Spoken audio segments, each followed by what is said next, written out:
આગળ વાત કરીએ મહત્વના સમાચારની તો નર્મદાના સાગબારા ગામમાં એક પૌત્રએ સામાન્ય બાબતે દાદા દાદીની હત્યા નિપજાવી દીધી છે। દાદા દાદીએ પોતાના પૌત્રીને પૈસા વાપરવા નહોતા આપ્યા અને તેના કારણે તેણે બંને વૃદ્ધોની હત્યા કરી હોવાનું સામે આવ્યું છે। તો ખિસ્સા ખર્ચ માટે પૈસા ન આપતા દાદા અને દાદીની હત્યા કરી નાખી છે।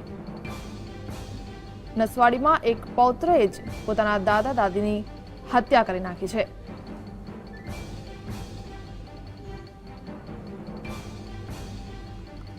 તો નર્મદાના સાગબારા ગામમાં એક પૌત્રએ સામાન્ય બાબતે દાદા દાદીની હત્યા નિપજાવી દીધી છે।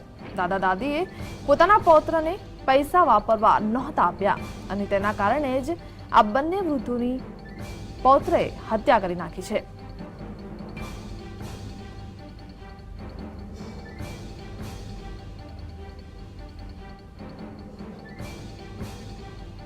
તો આ વિશે વધુ માહિતી આપી રહ્યા છે મારા સંવાદદાતા રફીક। રફીક, જણાવો કે એક પૌત્રએ જ પોતાના દાદા દાદીની હત્યા કરી નાખી છે, પણ નજીવી બાબતે શું છે જાણકારી?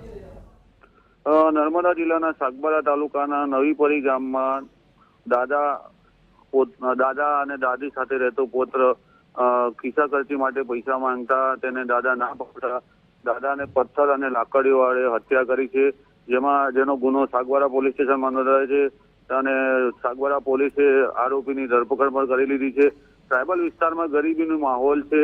હાલમાં આદિવાસી વિસ્તારમાં રોજગારીના કોઈ સાધનો નથી નર્મદા જિલ્લાના, જેના કારણે આવા બનાવો પૈસાના અભાવે બની રહ્યા છે। જી રફીક, સમગ્ર માહિતી સાથે જોડાવા બદલ આપનો આભાર।